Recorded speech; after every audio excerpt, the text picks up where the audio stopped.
everybody. Welcome back to the Coaches from the Couch podcast, where we like to talk sports, play games, and do our best to have a good time. Be a friend, tell a friend, and stick around if you'd like. So, what's on the menu today?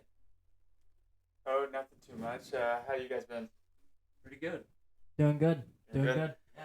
So, first thing I want to start off with, what's going around the league.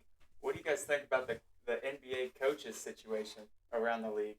Like Doc, you got Mike Budenholzer, and you got Monty Williams. Yeah, I think that I think that that's three good coaches that got fired, and I think we're seeing a new trend in the NBA, and maybe it's not a new trend, but it's certainly within the last probably decade and a half. Player empowerment is really starting to take over. Players pretty much have a say in everything. Now, maybe in the early 2000s they did as well, but Mike Budenholzer, he is an NBA champion coach within the last 2 years, right? Monty Williams, I mean, he was just recently regarded as like one of the best up and coming talents as a coach in the league. And Doc Rivers has been around; he's a legendary coach, right? So I think that we're seeing, especially star players, they're really, for better or for worse, using their voices and having them be heard. And if they didn't feel like Coach Budenholzer, Coach Monty Williams, or Doc Rivers were the best, they'll certainly let their voices be heard to the ownership. And it certainly seems to me like it's championship or bust. You got so much pressure on the coach to win a championship, and if they don't get it done, they're probably out the door. But I'm sure a young team would love to pick up a coach like that. A team like the Rockets, who just picked up Udoka, but other young teams like that, that'd be a great pickup to get a Buds or Doc. For sure. So my opinion on this is like I think you got three coaches that have, I think started from a bad program, bad organization, and then each one of them is kind of eventually they've made their way. Now, granted, Doc came in at a good time with Harden and Embiid. Same thing with Monty. Monty wasn't there the whole time of the rebuild. Right. He's been there 4 years.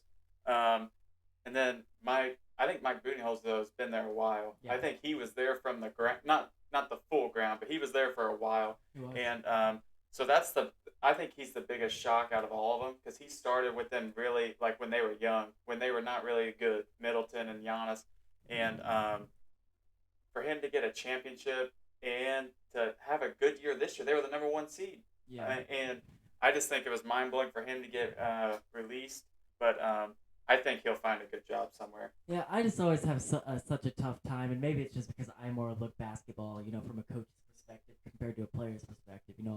I didn't really play much competitive basketball. I just think it's not fair.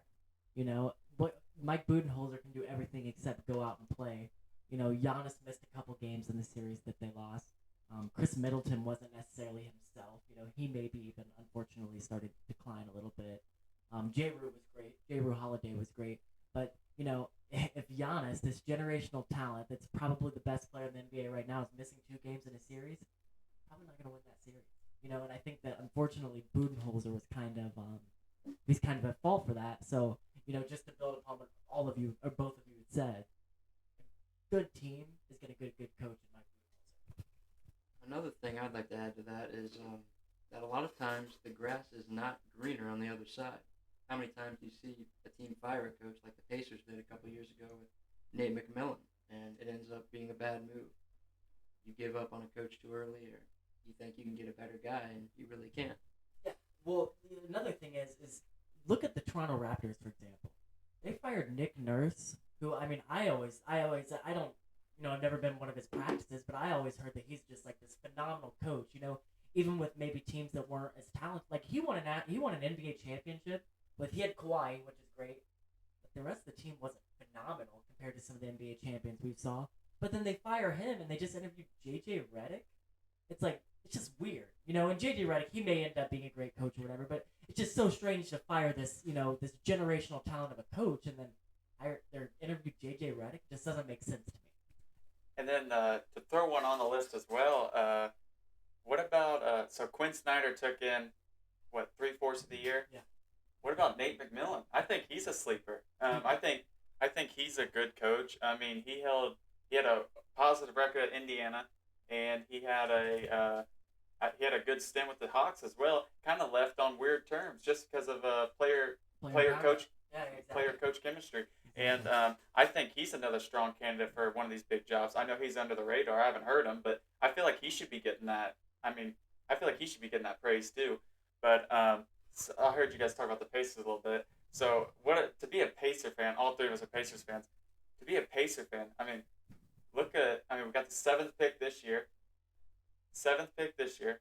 Hoping we were wishing we would get better, but look how bright our future is. I mean, with our young core, Halliburton, Turner still young, and then you got veterans like Buddy Hield, T.J. McConnell, and all these other guys. I mean, do we think that we can make the playoffs next year? I mean, are we a playoff contending team next year with 3 first-round picks, money in free agency, everyone is under contract? I mean, are the Pacers a team next year? I mean, I don't want to jump the gun. Obviously not. And we have this great core. We're kind of in an awkward position just because we have 3 really good bigs, and those first round, like that 7th pick, that's a good pick. But like that 29th pick is kind of in no man's land, and then what's our other pick, like 26 or something like that? Yeah, whatever it is, it's in no man's land. Celtics and Cavs. Yeah, pick. so I'm hoping that we can combine those 2 picks and maybe move up to like the teams. Kind of get out of that no man's land where like you're almost more taking a risk than really, and we got Pritchard did a good job drafting Nembhard last year. Nembhard's a good player. Or maybe he stays right there at 26 and 29 or whatever, and gets players that he likes that are also good players. I mean, Andrew Nembhard, he's going to be a good player in this league, a good role player in this league. Already is. Absolutely. Already is. Anything? I believe Pritchard, I saw in an interview the other day, said that he's actually looking to trade those picks. Yeah.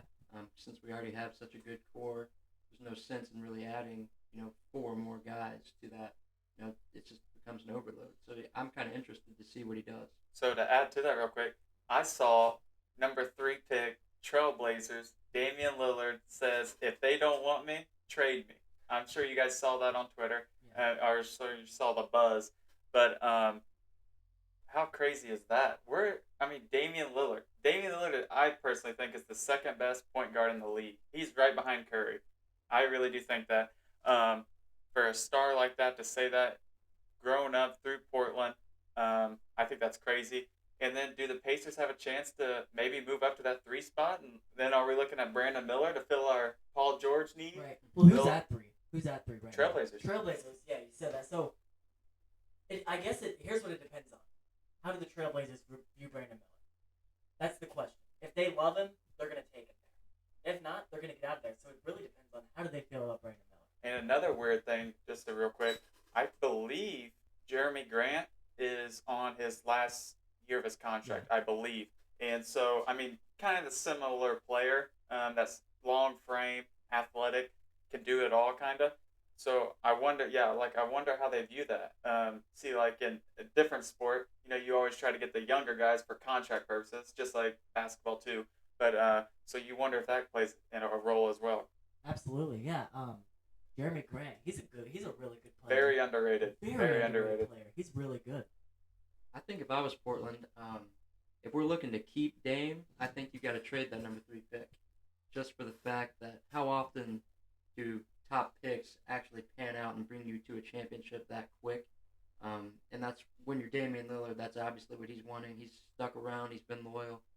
You're trying to win a championship right now, and I think, although Brandon Miller is a phenomenal talent, I think you got to move the pick and try to win now. Absolutely. For sure. I agree for sure. For sure. I agree for sure. One thing that I just want to talk about, kind of going back to where we started. Let's talk a little about the 76ers. As far as where are they going to go, what direction are they going to go with their franchise? Because they have Joel Embiid, the MVP. They're likely, I think a report came out today, they're likely going to lose Harden. He's likely going to go to Houston. So where do they go from here? They were an NBA Finals contender this year. So where do you think they go from here? What do they do? So what I'm going to say is they are definitely. Right now they are not looking pretty in Philadelphia in basketball. So you just fired a coach. Every other sport they look great. You fired a coach. So you're looking for a coach, losing an all-star, and then you got your top player saying stuff about the bottom players, saying that the two top players need help. I just don't think that's that starts at the top, and when you don't have leadership at the top, it's gonna funnel down, and I I don't see it being good for Philly, at least in the next coming years. Obviously, when you have a guy like Joel Embiid, how dominant he is, they'll probably still be all right. They'll find a way. But when you're talking finals, when you're talking playoff runs, you ain't gonna do it without leadership. And a leadership that talks down on your teammates ain't gonna get it done. I don't think personally. Yeah. You got anything? I just want to say something about Joel Embiid. Um, it seems like there was this big lead for so many years about the process, and we just never really seen anything come of it. I mean, at one point, you think maybe Embiid's out of there at some point, because it seems like he could be at the blame. I mean, he's probably, I think he might be the only MVP to never make a finals appearance at this point in his career. And I know that Kawhi Leonard bounce, that was unfortunate, but it's just not coming together, and you kind of have to throw some of the blame at him, I think. Yeah, I think that's a great point, For Jaden. sure. Michael Lombardi from the GM Shuffle, he was a Patriots front office member. He's a consultant, whatever, in the NFL, but he's also a Sixers fan. And something he said pretty funny when they lost to when they lost that game 6 actually to the Celtics. He said, "I've been saying this forever. The process is a Ponzi scheme." And he talked about kind of how, it's obvious that Embiid was probably out of shape, right? It's obvious that, he struggles to get up and down the court, whether that's his size or whatever, who cares? But then to come after your game 7 that you just lost and to blame the other players on the roster, Embiid, Harden, you guys didn't play very well in that game. That's the bottom line. You guys didn't play that well. Maybe nobody played well, right? But you guys definitely did it. So I think there as a leader, you have to take a little bit of blame. You have to take a little bit of blame. For sure. And so speaking like as a coach, like I just think personally, like when you have your leader of the team, so like as a coach, you want to have that player that has a leader and where he can pass information to the team. And when you're a leader of the team, you're MVP, and when you're as a coach, when you want to tell that guy to be able to feed down to the other players on your team, and he is talking down to them, it's just a big problem. Like I was saying earlier, it is just Philly. I just really hope everything works out, but it is not looking good for you guys Yeah, right now. and to compound on that, I don't really believe that Doc Rivers really held people accountable. I don't think he did a good job of holding people accountable. So maybe that was a good fire. Maybe that was a good fire. For sure.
So when we talk in terms of NBA draft, as far as just pure prospects go, right?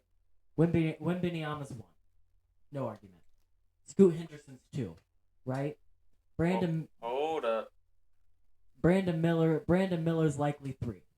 I don't Okay, know about that. okay, maybe you flip Brandon Miller and Scoot Henderson. Maybe. But those 3 prospects aside, who's 4? What is the talent? What does the talent look like after him? I know you have the Thompson twins, Jarris Walker from Houston, but I mean, who's maybe a sleeper player? And Jaden, I'll start with you. Who is a sleeper player in the draft? Besides those 3 that not many people are talking about that you like. As I'm thinking from a Pacers fan, I think I really like Taylor Hendricks. Yeah. I really like his versatility on the defensive end. I'm thinking about a team like the Pacers that could really use a solid 4, especially someone that could bring some rim protection to go alongside Miles Turner. I think he's a phenomenal prospect, and I think we could possibly see him go at 5. He's really flying up the draft boards as of recent.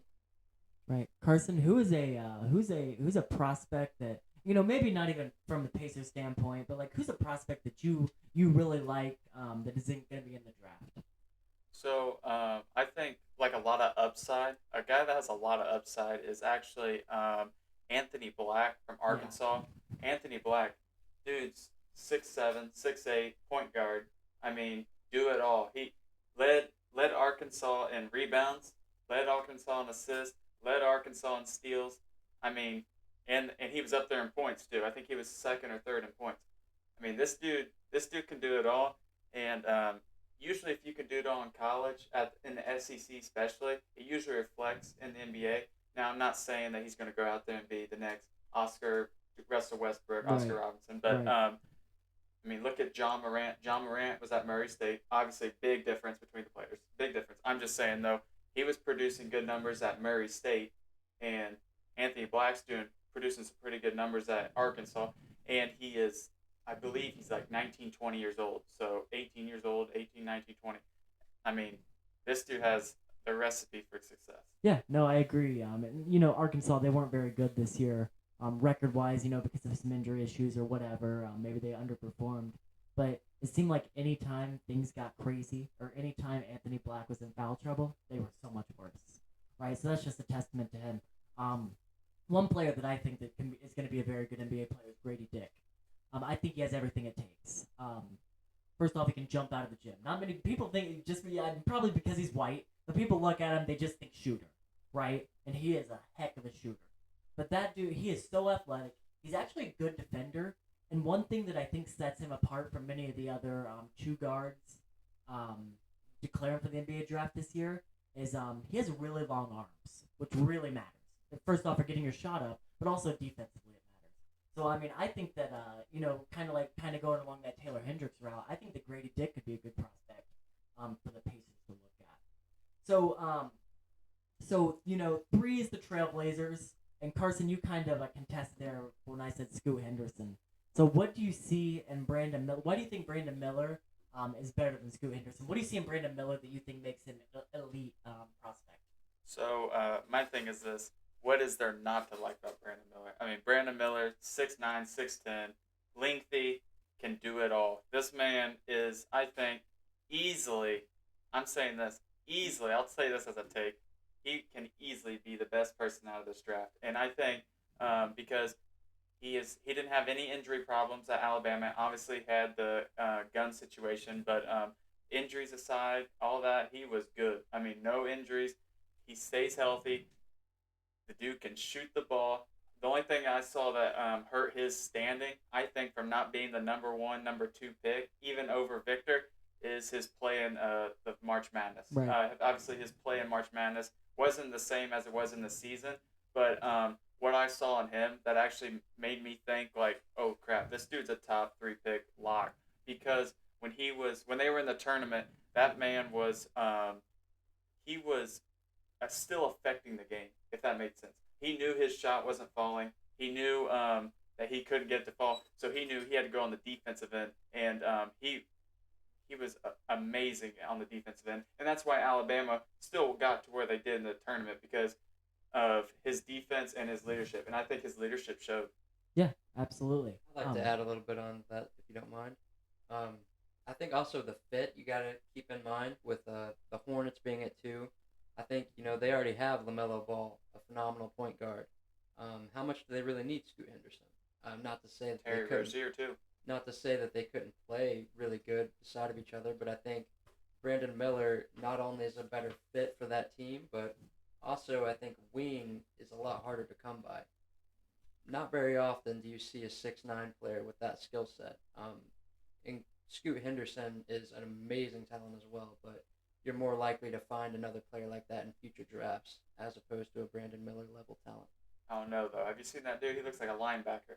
Yes, he is pretty jacked. He looks like a linebacker. But what were you gonna say? I was just gonna say, I guess I'll be the one that does it. I'll stand up for Scoot Henderson, and you said a nice word about him. Scoot Henderson, he's special. He is special. He is so athletic. He gets to the rim at will. Whenever he wants, he gets to the rim. He can shoot. I think that he has the chance to be the best player in this class. Um, and that's not saying much. Obviously, he's projected number 2, so I'm not breaking news with that. But I think that Scoot Henderson is a very, very special player, and we'd be talking about him a lot more if Victor Wembanyama was not in this draft. So after saying that, is there anything you guys want to touch on Brandon Miller, Scoot Henderson, or Victor? So can we all agree? Most likely, those are your 3. For sure. Okay. Yeah. So to go a little bit further in the draft, who is the sleeper? Who do you guys have as your sleeper? And I'll start. I think the sleeper in the draft is dude from Indiana, IU Bloomington, Jaden Hood Shafino. This man, he's supposed to go like right around the lottery, that 15 range. Watching that dude at Indiana, he is smooth. Like he shows that he is an NBA player, NBA prospect. He can guard. He's big. He's 6'5", 6'6", strong dude. I think he has the recipes for success as well in the NBA. And for him to go later, if he goes later in the rounds too, like 20 range, that good of a player, kind of like Tyrese Maxey going to the Sixers. That dude right there can boost a team just like Tyrese Maxey did with the Sixers. And if like he goes to a team like in the 20s, if he goes to a team like the Warriors have like a pick in the 19 range. Right. Imagine if he went to the Warriors and then the Warriors were able to trade like they've been talking about and get another young prospect, kind of like Kuminga, Moody, and get that another core going, just like Curry, Clay, and Dre. And I think Hood Shafino is the sleeper in this year's draft. You guys got any? You mentioned Anthony Black a little bit earlier. I really like Nick Smith, and I think he's a guy that some people are kind of forgetting about.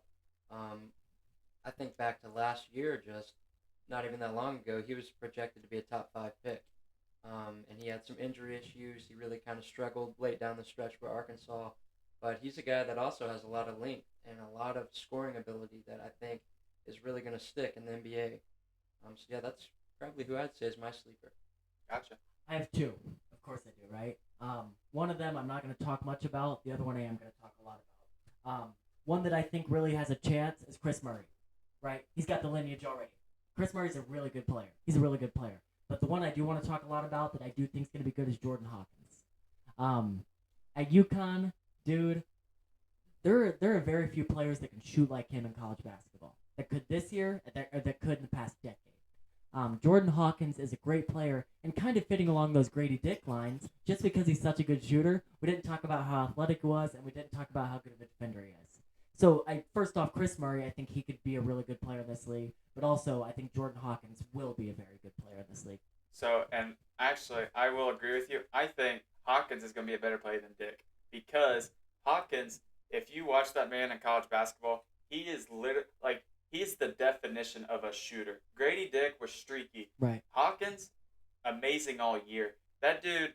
The toughest shot in basketball is doing a fadeaway 3, gathering yourself around, coming off a curl screen 3. That is insane. That dude does it with ease. And for him to continue what he did even in the March Madness, I mean, he was doing it all year, but for him to continue doing it in March Madness, and everybody knows as a coach, you're saying, this man's not going to beat us.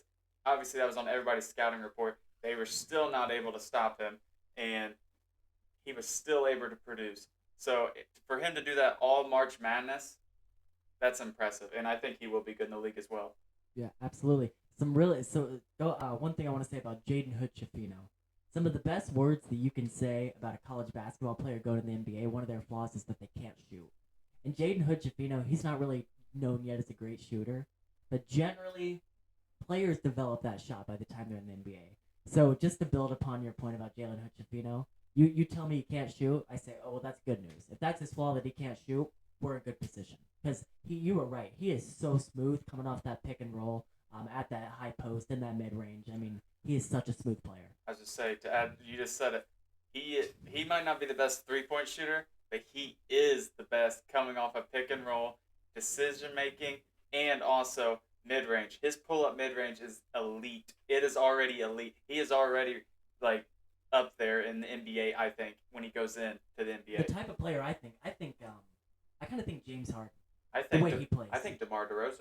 Yeah, similar. I just mean Harden as far as just smoothness. Mm-hmm. Just everything. It almost looks like he's being lazy, but he's Mhm. not. Just so smooth. Everything's just so beautiful. That's kind of how I think he plays. For sure.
That brings us to today's game, which will be Guess the Player from The Voice. I'm going to be playing a quick clip from a sports athlete, and you guys are going to be guessing and writing down your answers on the whiteboard. Let's see how you guys do. Ready to get into it? Let's get it. All right, athlete number 1. This is an NFL player.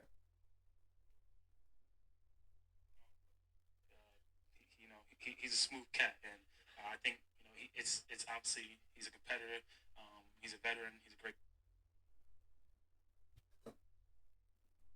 NFL player, right? Yep.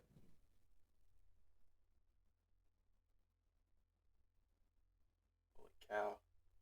AFC and NFC. Give us that at least. NFC. All right, that's all you got to say. Eli Manning.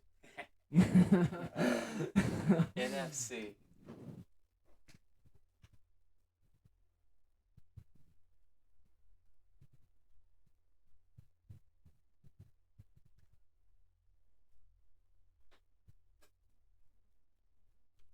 Alrighty. 3, 2, 1. I got Jalen Hurts. I got Micah Parsons. Okay. It was Saquon Barkley. Saquon Barkley. I got the right division. I guess I haven't heard him Oh, talk you got the very right much. division too. Yeah, I guess both NFCs, yeah. I guess I got the haven't right- heard him talk very much. But I would like to know who he's talking about. He's a smooth cat. I think he was talking about Tyrod Taylor. Oh, okay. That's what I Smells think. good, apparently. Yeah, that's what I think so. All right, you guys ready for number 2? Let's do it. It's a basketball player. Because I was getting tired playing, 9-10 minutes straight. And yeah, I think that's the primarily thing I gotta work on. How tough is it to? Alrighty, so he's European. We know that for sure. In the league? Not yet. Not yet in the league. So it could be a college player, could be a prospect.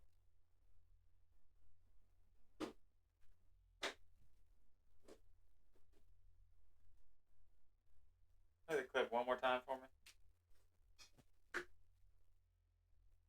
For periods of time, because I was getting tired playing, 9-10 minutes straight. And yeah, I think that's the primarily thing I gotta work on.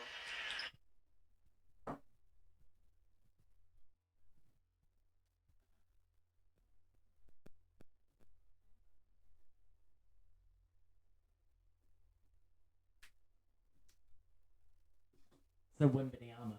I said Lively. Derek Lively. I I have no idea. That is Victor Wembanyama. I mean, this is crazy. Bonjour. On s'en champagne. I took a flat out random guess. I had no idea. I will say for future, they're all going to be bigger names. So Okay. Derek Lively probably wouldn't be on the radar. Heck yeah. Thank goodness. All right, next one is another NBA player who is currently in the league. person. I definitely we connected a lot in DC, and then happy he's a part and back with him. And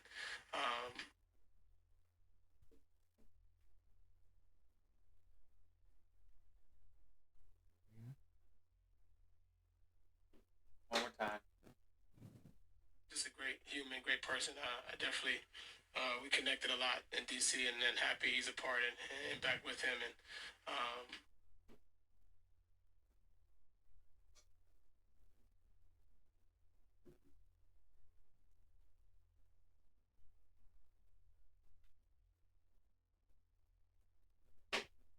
I know my guess is wrong. I said John Wall. I said Marcus Smart. That would be Russell Westbrook. Right. Oh, I think I knew that.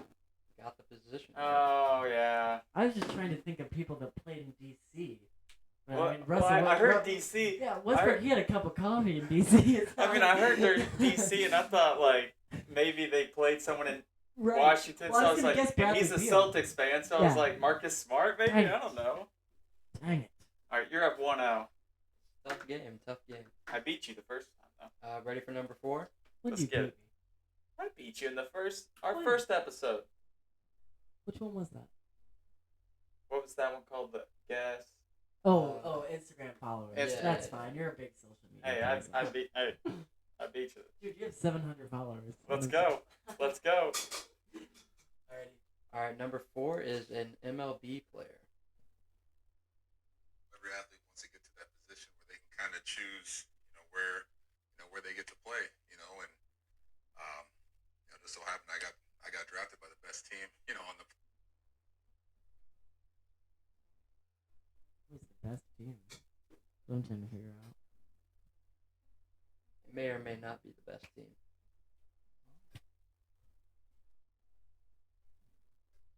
Wait, one more time.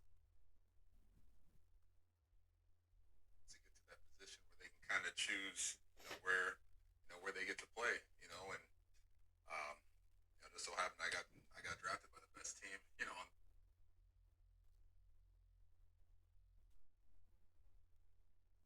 Best.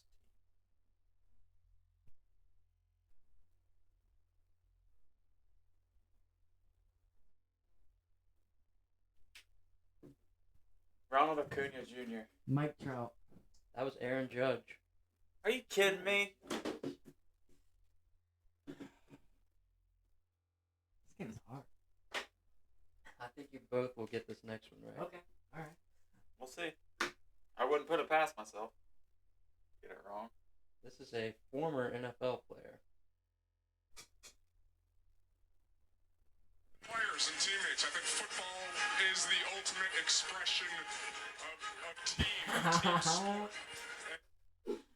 You don't know this one? Play it again. Are you kidding me? Especially the players and teammates, I think football is the ultimate expression Come on. of team sport. Come on. I've never heard anybody else talk like that. That's Trent Richardson.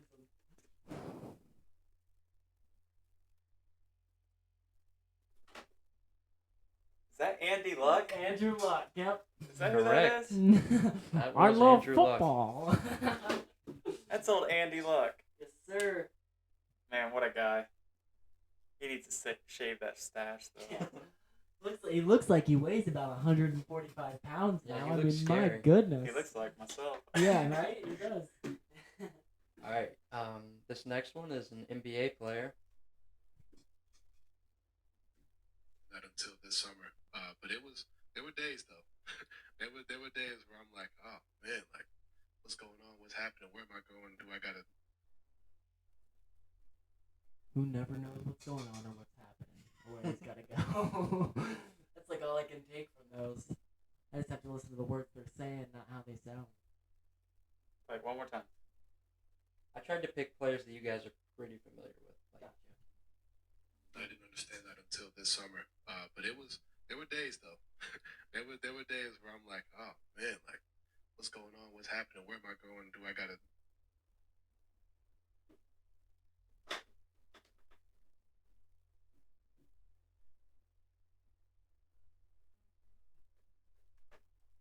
Michael Bridges. Tyrese Halliburton. That was Donovan Mitchell. Oh, Don. We suck. This next one's pretty hard. I'll admit. I'm gonna get this one. You might. NFL player. Yeah, they had a little 3D fire zone, brought the nickel off the edge, safety dropped down. It didn't look like they were doing a replacement fire zone, so I knew at the back away we were going to get three pushing through. I had an opportunity to kind of run in there if I could beat my guy. I just had to beat the safety to the end zone. It's only because I've seen the clip. That's the only reason I know it. This is the easiest Yeah, one. Cooper Cup. Cooper Cup. Cooper Cup. Oh I my thought God. it was gonna be the hardest one. And if I wouldn't have known it, then if I wouldn't have seen the clip, then I wouldn't have known who it is. But Best answer of all time. yeah. Best answer of all time. All right, this next one is a UFC fighter. There we go. Rising up through the ranks and getting myself in big fights, but I was just learning on the job, and I'm still doing that. I'm still learning. I'm going to learn on the walk to this one. I've been learning all training camp. This is a whole. Conor McGregor. Play it one more time. Rising up through the ranks and getting myself in big fights, but I was just learning on the job, and I'm still doing that. I'm still learning. I'm going to learn on the walk to this one. I've been learning all training camp. This is a whole. Man, I know this too. I know this voice.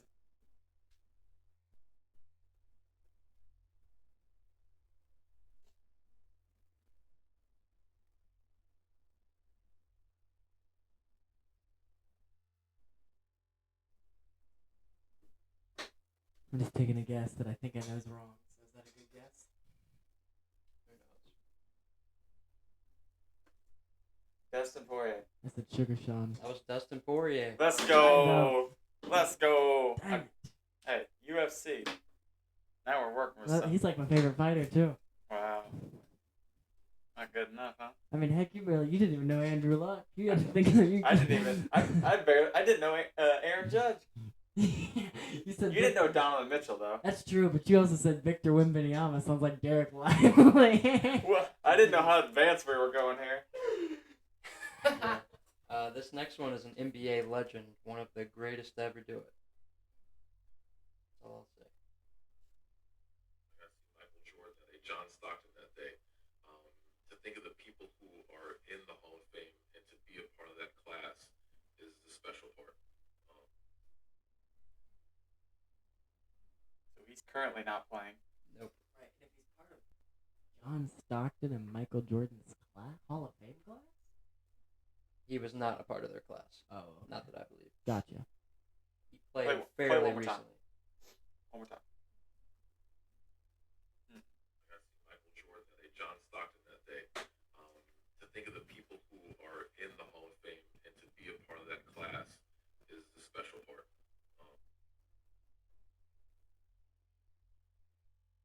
So he was more recent than Jordan. Definitely.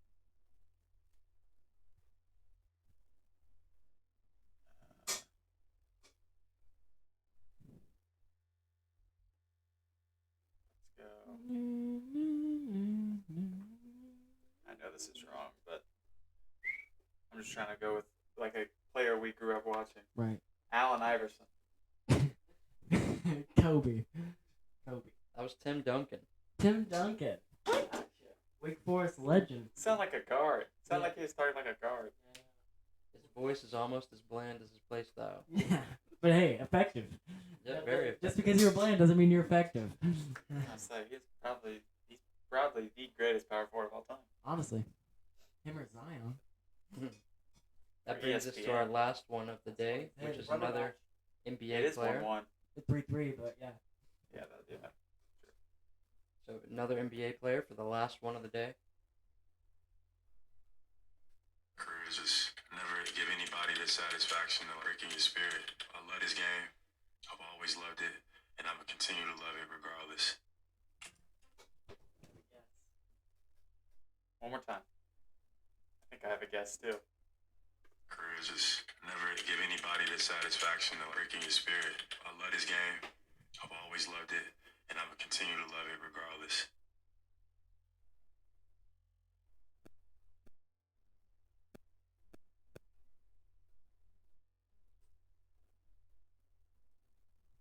I think I got it. Really? Like I'm 50-50. Wow. What are you? What are you feeling? 51-49. Oh, of course, Joe. I'm going Steph Curry. I'm going Klay Thompson. That was Jaylen Brown. Jaylen Brown. I've never heard him talk, so. I mean, he's the quietest guy on this earth. He showed more emotion in that last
I think it's important right now.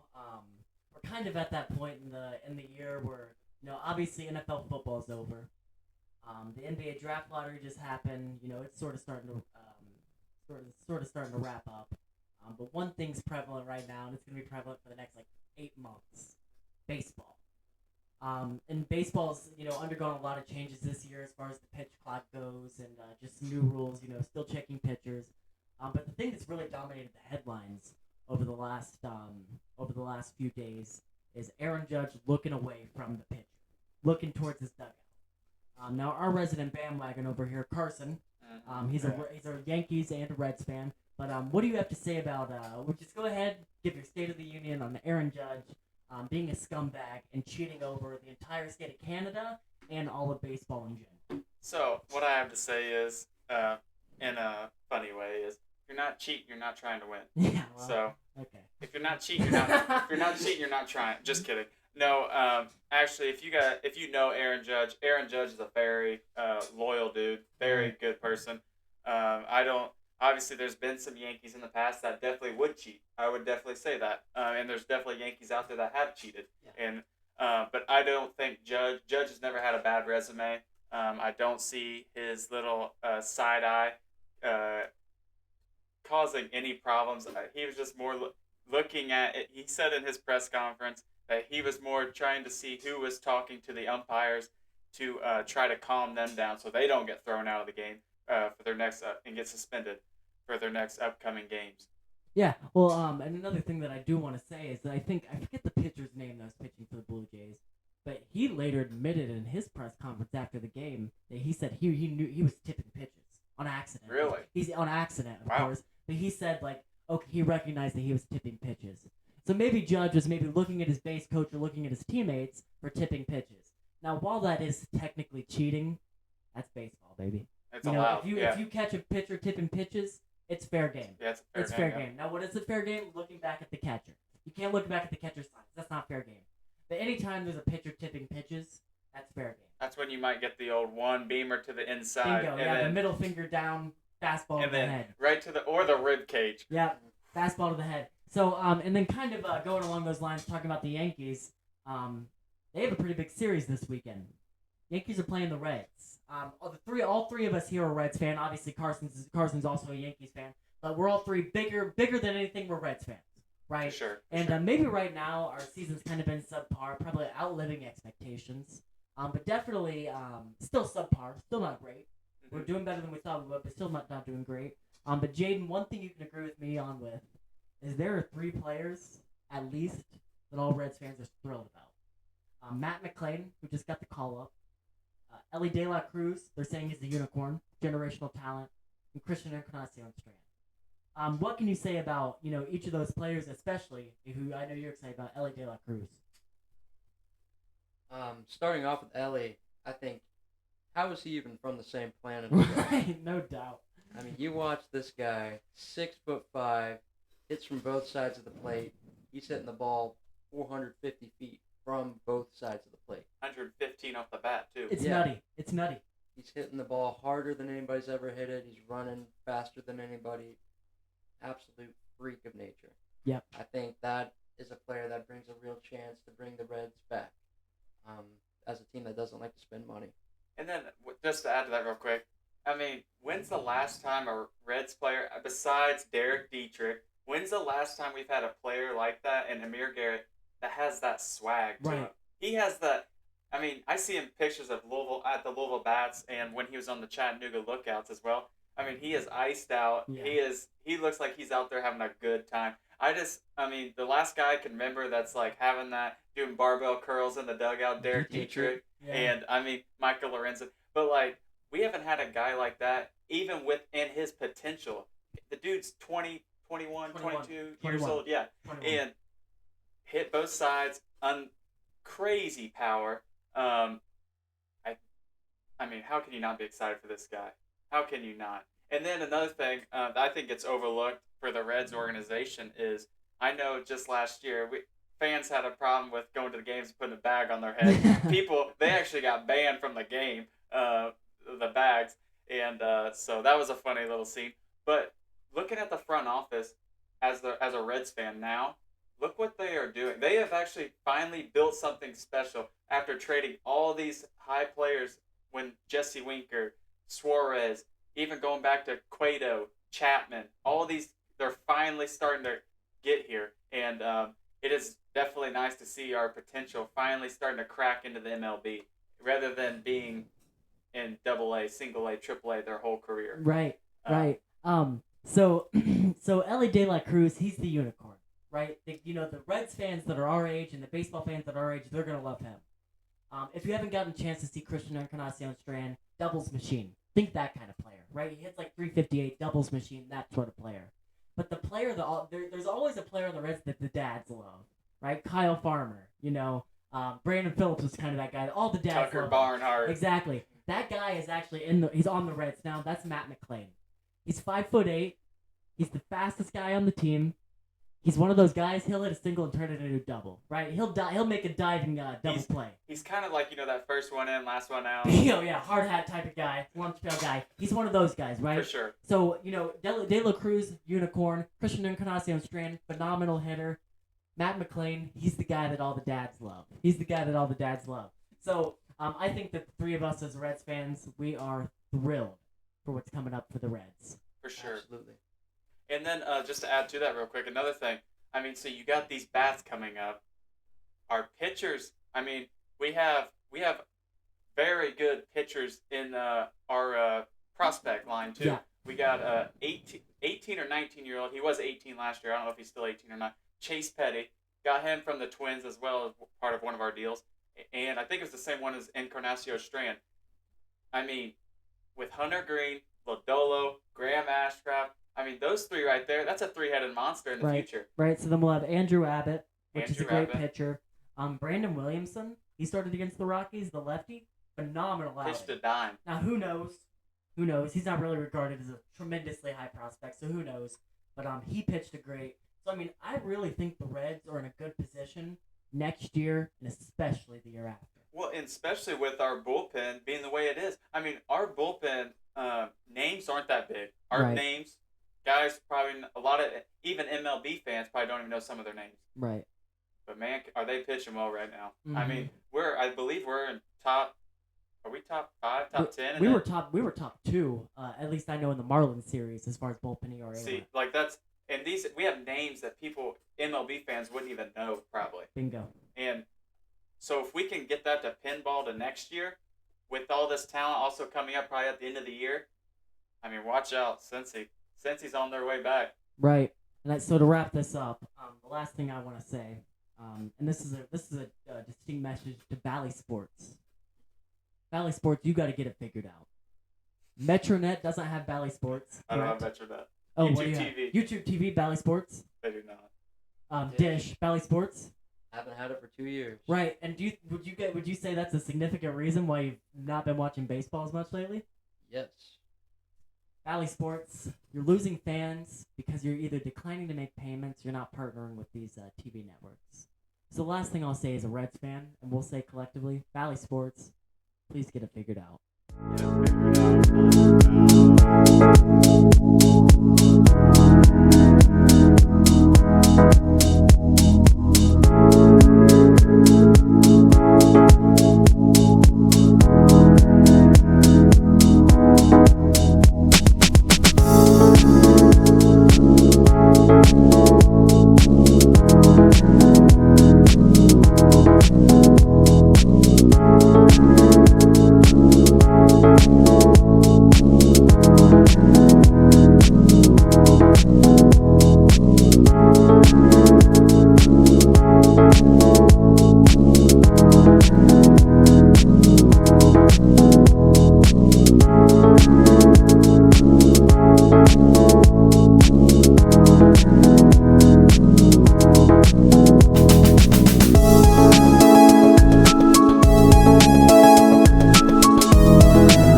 So, folks, it's that time of year. Whenever we get on Twitter at about 8:30 p.m., 8:40, 8:50 p.m. Till about 11:30, all we see is about one thing. And that's the conference finals. It's that time. It's that time. The Nuggets are playing the Lakers in the West, which we'll get to in a little bit. But the thing that's been burning on everybody's mind, I know, is the Celtics and Heat series. So I'm just gonna mince my words right here. I'm not gonna say much. I'm gonna throw it to our resident Celtics fan, Jaden. Whatever you gotta get off your chest, do it now. Oh, where do I start? I don't know. You tell me. Well, I'm trying to think about that. Yeah. I think we started the game off really well. The offense was firing on all cylinders. We were moving the ball around like I like to see. I think Smart had like 10 assists at the half. And then the second half comes around, and the Heat just absolutely spanked the Celtics. They did. It was ugly. Terrible defense. At some points, I have to ask, like, what is Missoula thinking? Because you see all this momentum that the Heat are getting. They're hitting shot after shot. He won't call a timeout. Right. I mean, I guess sometimes you want to play through it, but I think you've got to stop the bleeding. Call a timeout. It's not that hard. I think there's one specific moment in that game that sticks out in my head where I just wanted to crawl in a hole, and that was where the announcers were saying, Tatum needs to get the ball. Yeah. He hadn't touched the ball in the fourth quarter, which I agree. He needed to touch the ball more. And then he finally gets the ball, turns it over 3 times in a row. That can't happen. Right. You're the superstar. The bright lights are on at home. You got to put the game away. You got to get this game won. And he just turns the ball over 3 times. Absolutely awful. You guys have any thoughts? I mean, I just think that, like you said, Tatum can't turn over that ball there, or 4 times in a row. And, I was thinking when you were talking about Missoula not calling timeouts, when I play 2K and the other team's on a run, I hate to call timeouts because it takes too much of my time. It just annoys me, right? I hate timeouts on 2K. I'm not getting paid millions of dollars by an NBA franchise, right? At some point, you gotta call it. Timeouts are your resource. You can't. The old saying, right? You can't take a timeout home with you. That's what they always like to say. You can't take a timeout home with you. You gotta call those timeouts when they're on 7-0, 9-0 runs and stop that momentum. Stop that momentum. I think Missoula's a good coach. I really think Missoula's a good coach. But man, you gotta call timeouts there to halt that momentum, especially against a team with like the instinct like the Heat have. Carson, what do you're a coach, right? You're a head coach for a middle school team, so you kind of know just the importance of just game flow, right? So what do you have to say about the importance of timeouts? So the importance of timeouts is obviously I'm not a big timeout fan either. I'm kind of like Missoula. I'm not a big timeout guy. Timeouts, obviously though, when you have, especially playoff time, when you start getting to crunch time and you got to have certain guys in the game and you don't have subs, got to use your timeouts. So obviously, importance of timeouts changes when you have that philosophy of only playing 6-7 guys, because then you gotta think your guys are playing more minutes now. Yeah. Whereas in the regular season, you didn't have to play them as much. You got guys like Sam Hauser playing because he hasn't even touched the floor Right. in the playoffs. I don't think at Right. all, unless it's garbage time. So like he was getting starting minutes some games, and he was also getting off the bench quality minutes. But now he's not even getting minutes anymore. So that just shows that playoffs is different with timeouts, and I feel like he's carrying over Missoula's his coaching philosophy in the regular season and not adjusting to what it is now, like the playoffs. And I think that's a key factor. And then to kind of jump away from the timeout situation, another thing that catches my eye from the Heat and Celtics game is your two best players, Jaylen Brown, Jason Tatum, and the Heat team. Heat team had 12 total turnovers. Heat team. Jason Tatum and Jaylen Brown had 10 combined. Yeah. So let that sink in. That's not even counting everybody else. They're not even the ball hand. Like, yes, they bring it up. Marcus Smart is the point guard with that team. Right. He had 12 assists. Yeah, he had 12. Yeah, you're right. 12 assists. 11 assists. He had 11 assists. So he is the ball handler. He's the one carrying up the ball. Right. How do you have 10 turnovers from your two best players that are not bringing up the ball? Right. Well, maybe that tells you, maybe in those crunch moments, they can still get their best player shots, but do they necessarily need to just do ISO ball? Maybe they need to run a set, right? And that way Smart can feed it to them when they're open. Your best player's still taking the shots, but they don't need to ISO it. And the other thing when you ISO, it allows a defense to become just so much more in unison, because everybody knows what's going to happen. It's just, can you stop it? The problem with the Heat is they generally can't, just because they're so good. They're defensively, right? So maybe, I never thought I'd say this, but maybe Marcus Smart should have the ball more in his hands coming down the stretch, I totally agree. Another thing, very productive game, Robert Williams. Yeah. I mean, 6 for 6 from the field, 14 points, and 7 rebounds. Only played 25 minutes, though.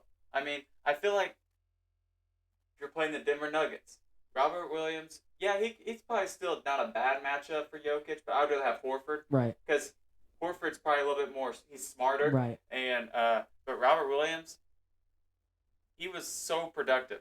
For only playing him 25 minutes of that game, he's that guy that can guard Bam Adebayo. They're the same type of player. It's perfect. And, it's perfect. Because Bam Adebayo played 36 minutes, Robert Williams only played 25. So that's 11 more minutes that Bam had on an unathletic Al Horford, or Jason Tatum playing the 4 and Bam was playing the 4.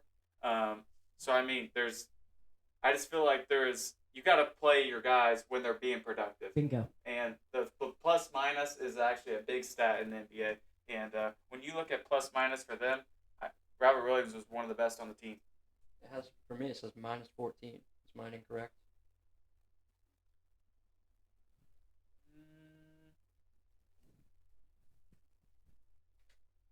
I don't know. Was he minus 14? Yeah, I was about to disagree with you. I thought he was fantastic in the beginning of that game, getting offensive rebounds and scoring. But I think he really started to hurt us on defense because they were hitting their open shots. He really plays best in kind of that dunker spot, kind of roaming around like the Lakers are doing with Anthony Davis. And I think just leaving that corner open, we were letting up way too many threes. And the defensive side of the ball, he kind of hurt us. So who was he guarding in the game? If he was guarding the corner, who was he guarding most of the game? Was he not guarding Bam? I honestly guess I don't remember. Most of the time, it was Horford on Bam, from what I saw, and he was kind of just roaming. That's what we usually do with him. Interesting. So then maybe they should switch that and allow Bobby Time Lord to kind of guard that pick and roll. Because like you said, Carson, like him and Bam are like the exact same player. Well, see, I thought Robert Williams was on him, though, like in the pick and roll. Yeah. See, I can't remember. So that's another thing that we can disagree with Missoula if that's not the case. Right. I mean, why aren't you playing Robert Williams? I mean, he's way more athletic than Al Horford. Right. So Horford he's not as good of a perimeter defender, though. He is more athletic, but yeah. Al Horford's better playing up on the ball. I guess I understand that. All right. Well, that aside, right? Yeah. That aside. Jaden, this question is directed to you. Maybe not a question, but a statement. All right. I'm gonna say one name. Tell me what comes to mind. Say whatever you want that comes to mind. Nikola Jokic. Game 1, Nikola Jokic. What comes to mind? Masterpiece is what comes to mind.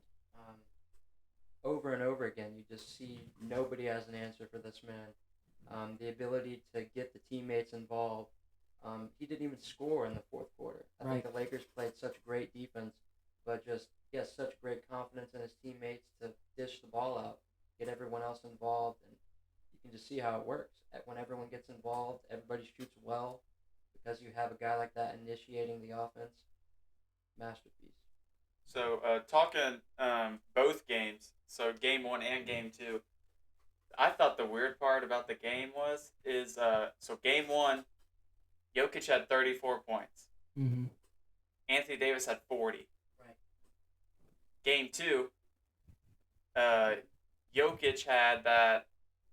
I lost the stat, but Jokic still had that productive game. Didn't score in the fourth quarter. AD only had like 12 points. Right. So, and it shows because the Lakers literally were there. They were going to win that game. So if you have that productivity by Anthony Davis, I mean, Lakers win that game. Yeah. And I think it's usually you don't like to point the finger on one player, but as that caliber of a player, as good as he is, as good as everyone knows he is, he needs to play better for them to win. Because if he plays like that, they're not going to win. They're not going to win. Yeah, no, I absolutely agree. One thing that I'll stand firm on this. There is no harder thing to bet on than Game 1, the series, and the NBA. Because you just don't know what's going to happen. Then by the time Game 2 rolls around, I mean, Jokic, he had a good game in Game 2, like a 24-point triple-double. I guess that's all right. But he had a great game, but still, it was so clear. Like, they had LeBron on him, and they were playing really good defense against him. And then, like you said, AD had like 12 points. So Game 1 is so hard because nobody knows what's going to happen. Game 2 is so hard because everybody knows what's going to happen, if that makes sense. So, yeah, I just think that series is so fascinating.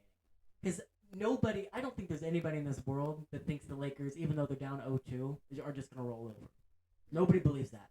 I think many people think that they're going to come back to Crypto Arena and win these next 2. I think that's what a lot of people believe. So, that series, it's a series that I could see going 7, and I originally said Lakers to win it, but I'll say it in my predictions, but I'm thinking twice. We'll see, though. Hey, I haven't made my predictions yet, but I'm thinking twice. I do hope it goes 7. I'll say that. What great basketball to watch. Right. Just fantastic games. Yeah. Well, how good are the Denver Nuggets? Because they played in that first half last night. They played terrible. Like crap. They played like crap. That second half, that was probably one of their best halves of the playoffs. I mean, it is insane how good of a basketball team they are. So I think we talked about it on the first episode. One of the most like underrated players on that team is KCP. I mean, KCP is literally guarding D'Angelo Russell from inline to inline, and he is wearing him out. D'Lo had a better game, but granted, KCP got in foul trouble, so he wasn't on him the whole time. But KCP, I believe, is the biggest piece on that roster besides obviously Jokic. Right. Like, not talking your Jamal Murray Jokic, but I think he is the biggest role player on that team. Him and Bruce Brown are amazing fits for that team. And Aaron Gordon came back with a good bounce back game in Game 2 as well. And then having just veterans off that bench like Jeff Green, KCP, Bruce Brown, like all of these guys are just perfect for this roster. And I don't see the Lakers even going to LA and still. I mean, what's the difference between LA and Colorado? I mean, yeah, they're going to have that altitude. You know, they talk about the altitude's different. Right. And but I mean, Jokic has been doing it all year. He hasn't been just doing it in the playoffs. He's been doing it all year. So yeah, I wouldn't be surprised if this isn't a sweep. Yeah. Well, I think the Nuggets are a really good home team, and they're not so good road team. For sure. That's the thing. And most NBA teams are. Did you guys see the Mike Malone No, what'd he say? press conference? What'd he say? He was talking about how, like, everybody said after Game 1 the Lakers are going to be all right. They're going to come out and just go to crypto and they're going to win. And so he just basically said, put that in your pipe and smoke it. Heck yeah. How often, here's the thing though, how often does the number 1 seed get to have a chip on their shoulder like that? 2 seed, but yeah. Number 2, yeah. Number 2 No, seed. they're 1 seed. They're 1 seed. Because who are the 2? The Suns? Celtics were 2 in the East. But I mean, in the West, who was the number 2 seed? 2 was. That's a good thing to look up. Memphis. Memphis, that's right. That's right. So how often does a number 1 team get that kind of chip on their shoulder? Yeah. That's what happens when you play LeBron, though. One thing, or two players I want to mention. First off, going back to that game last night of that game too, Jamal Murray was terrible in the first half. But that man, at the end of the third quarter, beginning of the fourth, he caught fire, and he was insane. Jaden, Jamal Murray's your favorite player, right? He's my favorite college player of all Favorite time. college player. So, I mean, and you saw a lot of that at Kentucky, the way he played last night. What does that say just about his mental toughness? And he's faced his own problems in his NBA career as far as scandals go. But what does that say about on the court, his mental toughness to start off like crap and then end up like that? Well, to me, it kind of reminded me. I know I just kind of hit on Tatum a little bit, kind of got on him, but it was kind of reminiscent of, I believe it was Game 6. That's exactly right. That Tatum was really just couldn't throw it in the ocean, and then you see the fourth quarter still has the confidence, comes down, wins the game for his team. You've seen the exact same thing from Jamal Murray. He even let out a bang, which I love to see. Yeah, bang! That was awesome. Yeah. But yeah, just the shot creating that he provides your team is something that not very many guys have. Just great performance. What more can you say? Yeah, 37 points. I believe he had 16 in the fourth quarter. Yeah, I mean, he started off missing his first He was. I don't know how many it was. Halftime, I think he was like 2 for 12 or something, and then to bounce back like that. Insane. So then another thing to talk about that game 2 last night. How about LeBron missing a point-blank layup, trying to do his iconic dunk, throwing it. He said it might have went off my knee. It's what he said in the press conference. But missed the dunk, missed the layup right before that, and then later in the game got a steal when they're down by 4, missed a reverse layup to bring it within a one-possession game. I mean, I think they lost by 4, so you do the math there. It's on LeBron-like. It's really on LeBron-like to do to make mistakes like that. And for him, the main thing that like shocks me is for a guy like LeBron to know how important that game is. You're only up 6 in that dunk scenario. Right. Now the layup, it looked like he lost the ball on the finger roll, but the dunk, he was doing the iconic little windmill thingy that he does, and for him to lose the ball only up by 6, for him, he knows how important that game is. You're down 1-0. Right. You're on a roll right now. Because you make that dunk, there's a timeout coming. Momentum shifts to your team. Probably, could shift for you the rest of the game. Yeah. Because then they went down and Denver went and got a bucket. So changed the momentum, and I can't believe that happened. So I guarantee you, if he gets an open lane, he's just doing a regular dunk next time. Bingo. I guarantee it. Bingo. One more thing to talk about Game 2, and then we'll make our prediction for tonight. Lakers were not a very good team during the season, and then Rob Pelinka, he was catching a lot of flack, their GM, and he made some really good moves. And one of those moves he made at the trade deadline was getting Rui Hachimura. Rui Hachimura played phenomenal last night. Tremendous. He's probably one of the reasons that they stayed in that game. Carson, what is an introduction to a team like Rui Hachimura do for a team not only at the trade deadline, but then when a player like that can play like he did last night? So he's kind of like one of those iconic guys that you rarely see, like Jaden was saying in the draft. You rarely see a guy that's 6'9", 6'10", 6'8", that athletic, that big, that strong, guard 1 through 5, rebound. He's kind of that do-it-all guy. He just hasn't been able to showcase it yet in the NBA level. But he has the tangibles to do it. Mm-hmm. And I think he's starting to peak a little bit. He's still young. Yeah. He played what? He was 1 and done at Gonzaga. So, you got to think he's not very experienced. Right. So, he is starting to peak, I think. And, he's shooting lights out. I know he started 7 for 7. 9 for 9. 9 for 9. 9 for 9 last night. And even game 1, his defense came in so nice for them. But one thing I want to get your guys' input on. What do you guys think about Darvin Ham putting Hachimura on Jokic and then having AD at the rim as like guarding Aaron Gordon to let Aaron Gordon shoot? What do you guys think about that? I think that's a great plan. I think that really shows great adaptability by Darvin Ham. I think that's where AD's much more comfortable. He's not going to be banging up against Jokic the entire game with a player with injury concern. And I just don't think Aaron Gordon's a guy that you can count on to knock down those shots until he proves otherwise. So I think that's a great adjustment that is going to continue to happen until the Nuggets force them to make a change. Yeah, absolutely, and that's not his job. You shouldn't expect Aaron Gordon to have to do that. But that's a really good job by Darvin Ham, putting him in that uncomfortable position.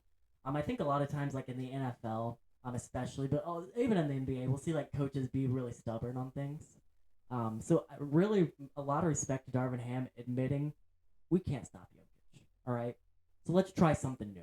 Okay, we're never gonna stop Jokic, but let's try a different strategy, even if it's as crazy. Let's contain him. Bingo. We know we're not gonna stop him. Let's contain him. So there's an old saying. In the NBA. Who was it? I heard Grant Hill. Grant Hill said it. He said, in the playoffs, in the NBA, your role players win you home games. Your star players win you road games. Last night we saw that. Rui Hachimura went off. He went crazy. But he's not a star player. He's a role player. He's a good role player. Really, very good role player. But he's a role player. LeBron didn't play very well. AD didn't play very well. They lost. Right. They lost. Jokic played well, obviously, like he always does. So I think the big question is, how are these role players, like how's Hachimura going to play at Crypto?